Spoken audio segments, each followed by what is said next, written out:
You're listening to the Trade Show Insights Podcast, Season 11, Episode 3.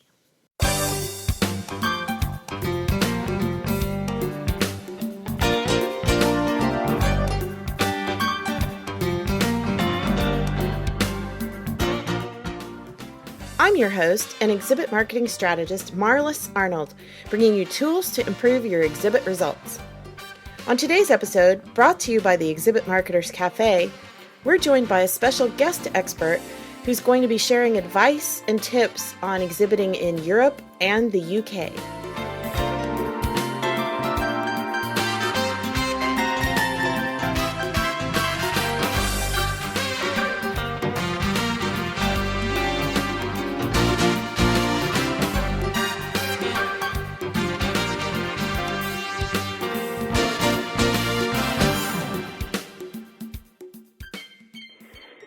Today's guest is Graham Green, and Graham has been in the exhibitions industry for the last 25 years.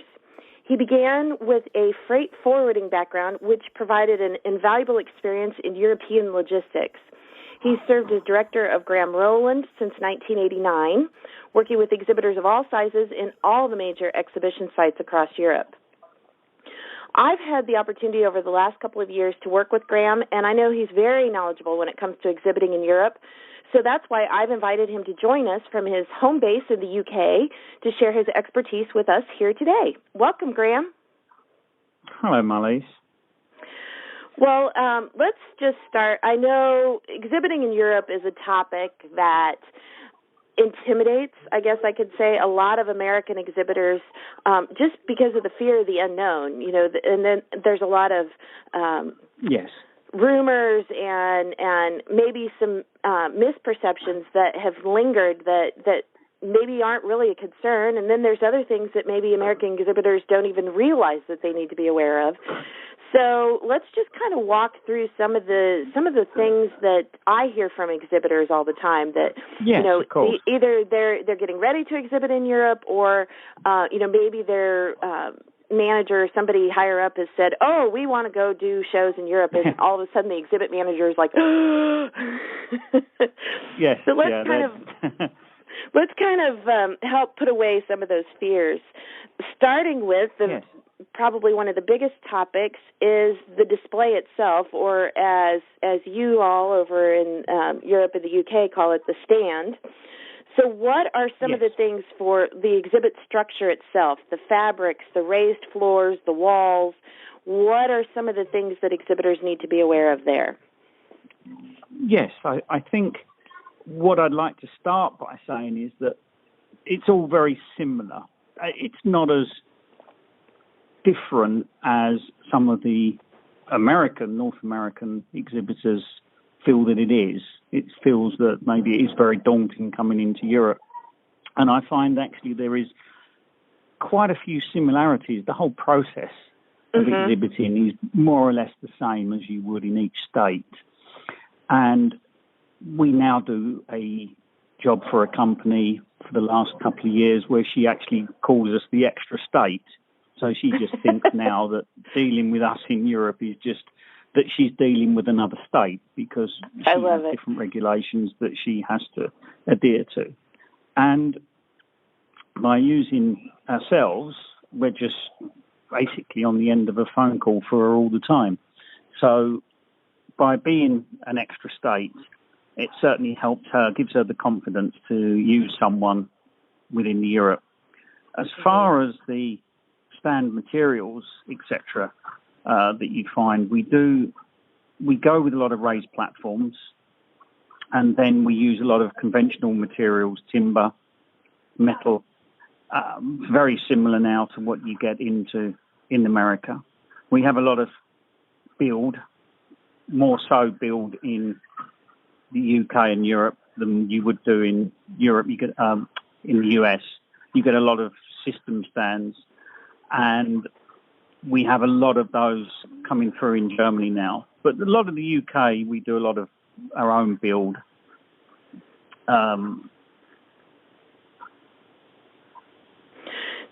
So by build, are you talking, because I know the terminology over here a lot is build and burn. Is that what you're talking about by the build? It is called build and burn by the guys in North America. A lot of the materials are reused.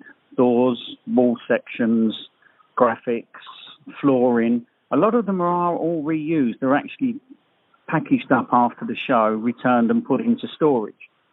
So there's a limited amount now that does get thrown after a show. The advantage of the... very much so. So that's good, and that's something that, again, is more of a misperception, I think, or an outdated perception of what exhibiting in Europe is like. Yes. The green credentials now that a lot of companies have to come to adhere to is that some of the materials they use have to be recyclable. And now within Europe, we are very much into recycling. So a lot of at the end of the shows, a lot of the materials in certain places now are stripped and put into recyclable areas, timber, metal, plastics, paper. So we are recycling a lot now. Still, there's more than what we'd like gets thrown at the end of the show, but that just is going to be very difficult to limit in the future. And that's probably not that different from some shows in the U.S. either. I mean, I know everybody's trying to go more towards that recycling and green mentality, but unfortunately there's still a lot of waste generated at every trade show. Yes, and the more green that people try to that route they wish to take becomes quite expensive. A lot of the green materials are inherently expensive. So sort of sheets made from yogurt cartons and plastics that you can get are very expensive, but also a lot of them do start falling foul of fire regulations. So that's something that when people say to us, oh, we'd like walling or carpet or everything that's recyclable, reuse, not all of them comply to fire regulation. Well, since you brought that up, let's talk a little bit about the fire regulations, because I know there are some venues that are very strict on that. Yes, especially in France, south of France, they are very strict on fire certificates, and most materials should be fire rated, and fire certificates should really be with documentation for the stand. Some materials are inherently, just by their composite nature, are already fire resistant and you can use, but sort of plastics and perspex would ideally you'd need fire certificates. So if you were buying, say, a system stand in Europe or bringing or shipping one over, it's always good in the background to have some fire certificates for that. It's something that is starting to sort of come in a little bit more now, is fire officers will go around on a couple of the shows and start requesting fire certificates. So that can happen. I've seen a few people that have been called out by displaying perspex and not having the fire rated certificates. So they've had to go locally and get them produced overnight.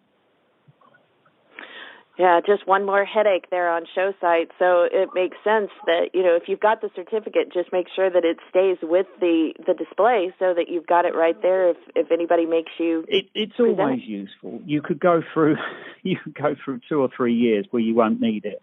But there is one time. So one time you don't have it with important. you. That's right. And especially if you're in enclosed areas, the fire certificates become more, especially if you're at the property show in Nice, MAPIC and MIPIM, which are the big property shows. They require fire regulations, fire certificates. So backing up just a little bit, one thing we kind of didn't address is the raised floors. Is that still a common thing in Europe? Yes. You raise the floor, 36 mil timber floor, predominantly a lot of the time to enhance the stand, and also that you can put your services underneath the floor.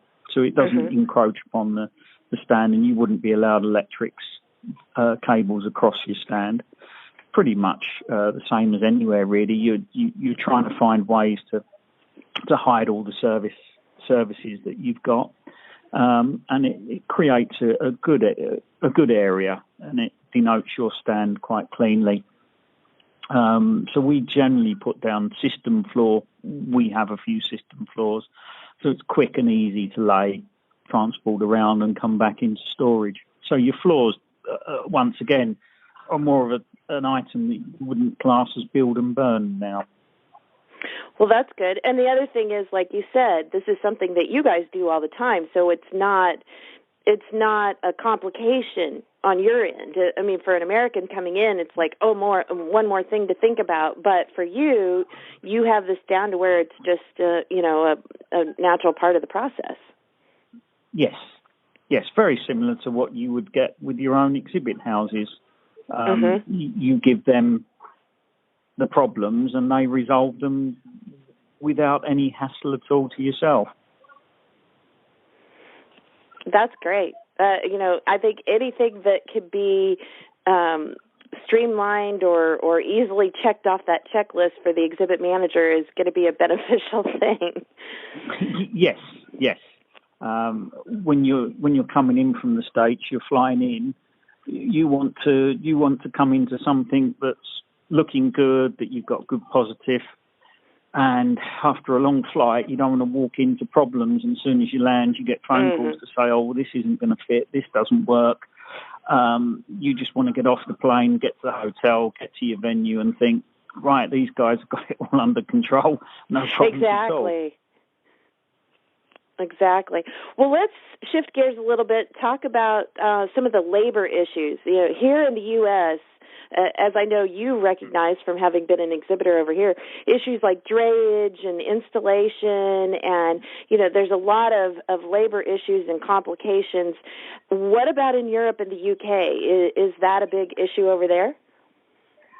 No, we don't have the same labor issues as you do in the States. Most Europeans are free to work in exhibit halls all around Europe. And for you guys coming over, you can set up, take down, do as much work on your booths as necessary. You might find now that you get a lot of requirements for safety shoes, safety boots, and so I'm sure you've got some trainers over there that have what we call steel toe caps. So just sort of your personal health and safety, PPE, personal protection equipment, is more coming over here now, especially in the UK.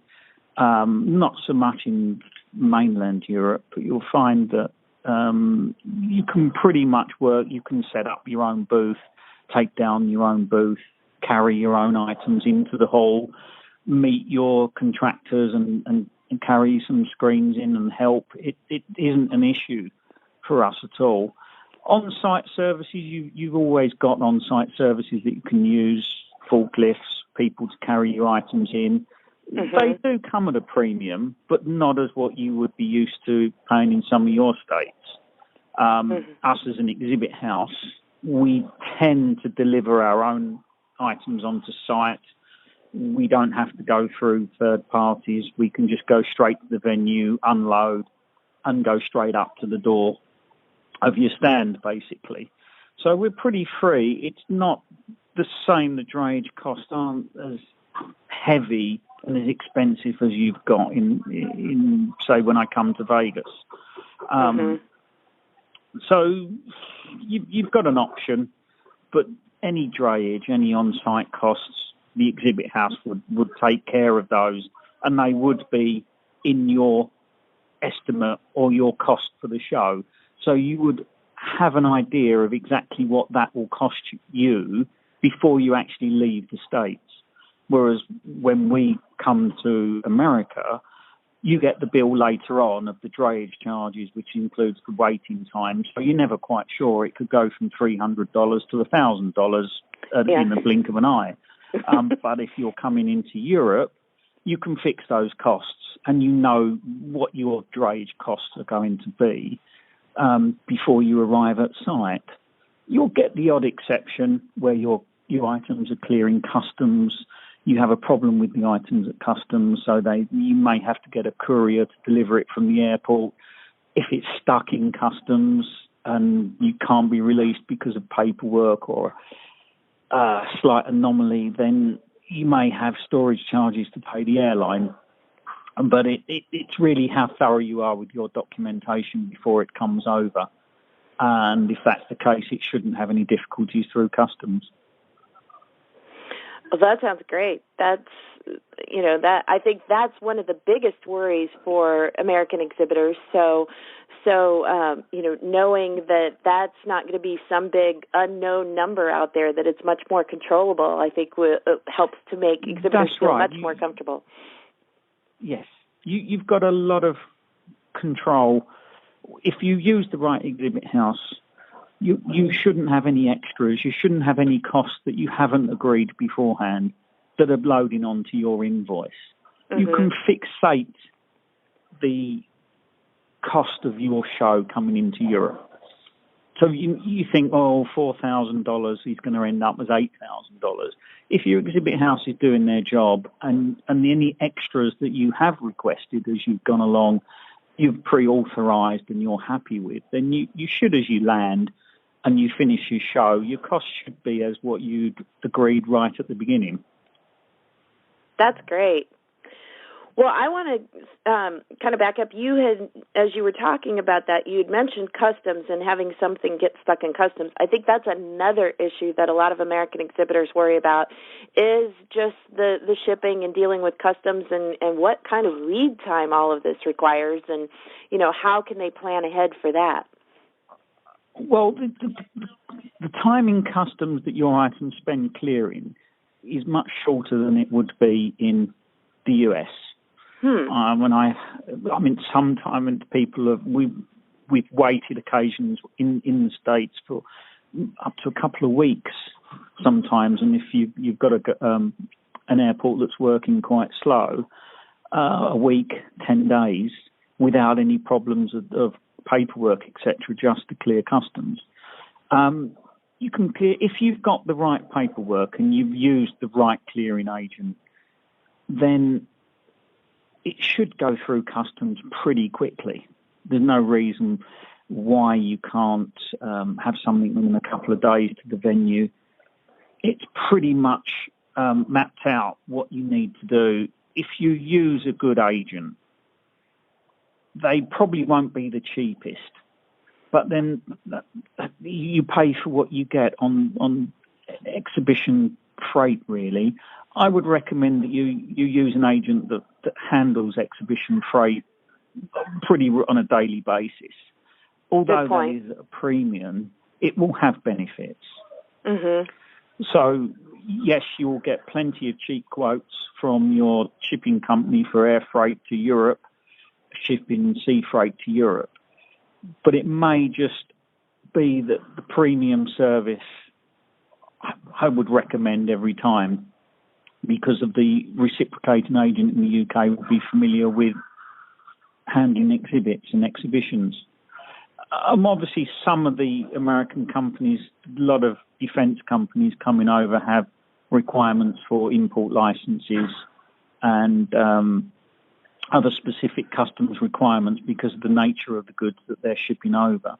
And that always requires more time. Mm-hmm. Because that just won't simply clear customs. They will want to maybe inspect the goods, go through the paperwork. So those goods under license will take longer. But invariably, I think the European customs are quicker.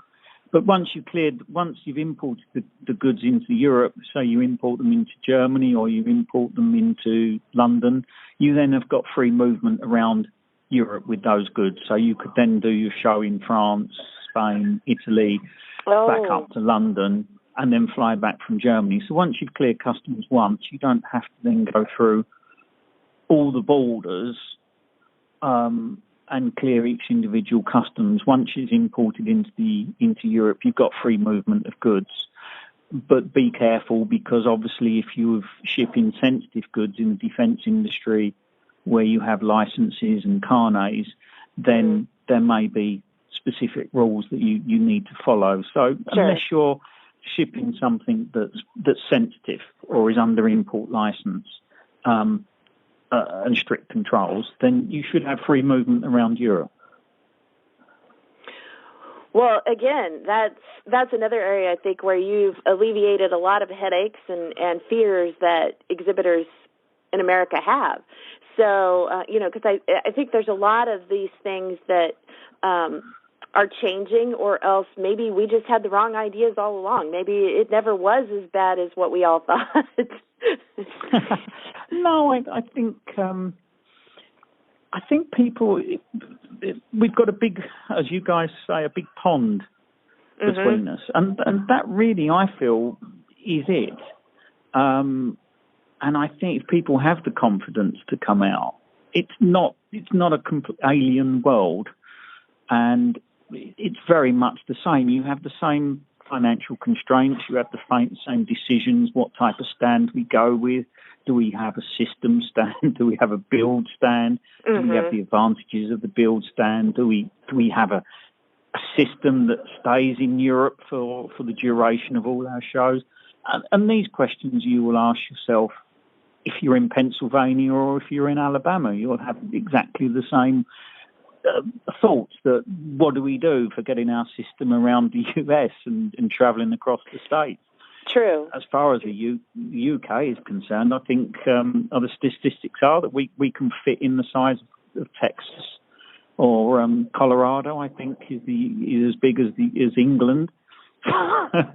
So as far as we're concerned, we're just a tiny little place. But and you're the extra state now.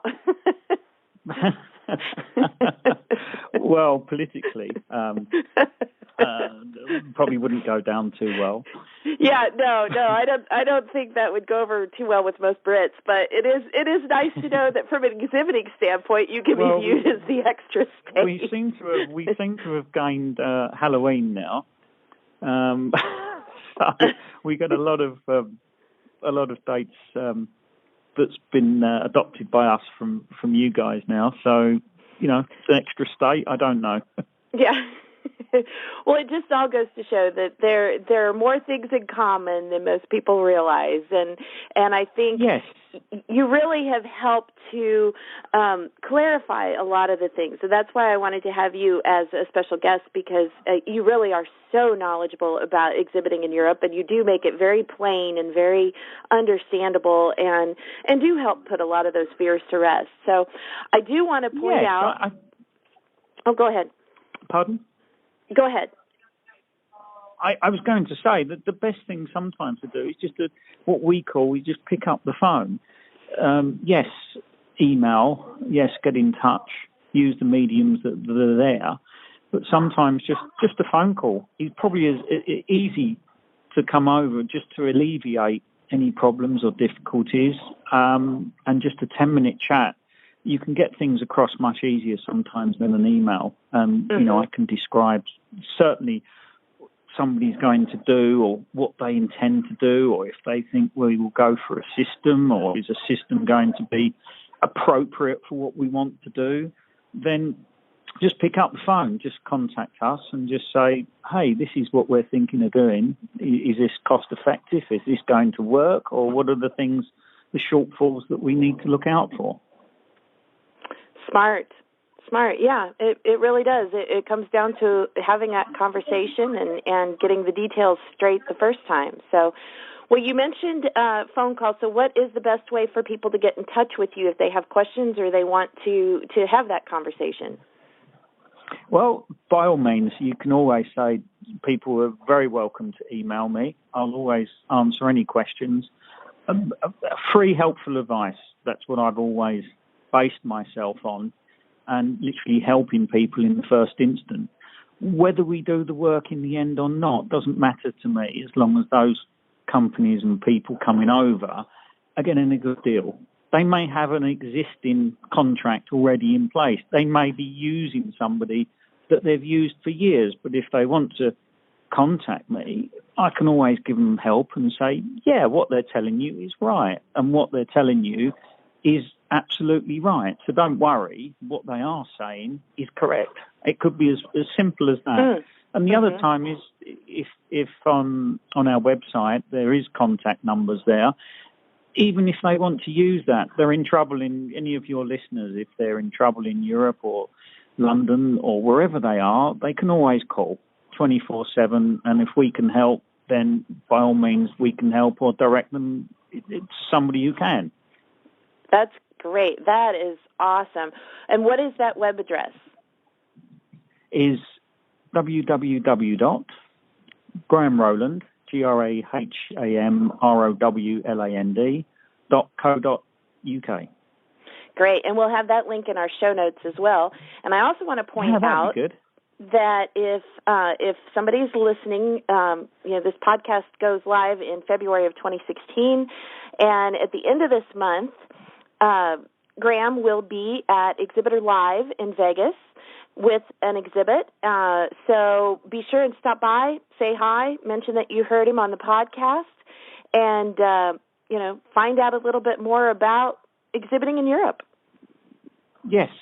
Yeah, I'll be glad to hear from them. Even if I got something slightly wrong, if they can put me right, then great. Well, I think you've just shared a wealth of information today, and I want to thank you again for your time and for your expertise, for being so willing to share that so freely with American exhibitors and help making that process, as you said, across the pond much smoother. So thank you very much, Graham. Thank you. You're very, very welcome.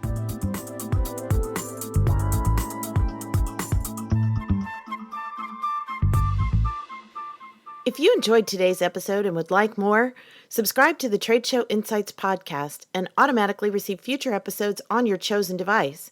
Simply click on the Trade Show Insights logo in the sidebar at tradeshowinsights.com, and you'll find instructions for Apple, Android, and more. Trade Show Insights is protected by the Creative Commons copyright license. You may feel free to share this recording with colleagues or embed it on your own blog as long as it's shared in its entirety and is not used for commercial purposes. To learn more, please see the link in the sidebar of the show notes at tradeshowinsights.com. Well, that's it for this episode of Trade Show Insights. Be sure to check out our show notes and archives at tradeshowinsights.com. You can also connect with me using the social media links or the contact page on the site. I'm Marlis Arnold. Thanks for listening, and be sure to join us next time for more tools to improve your exhibit results.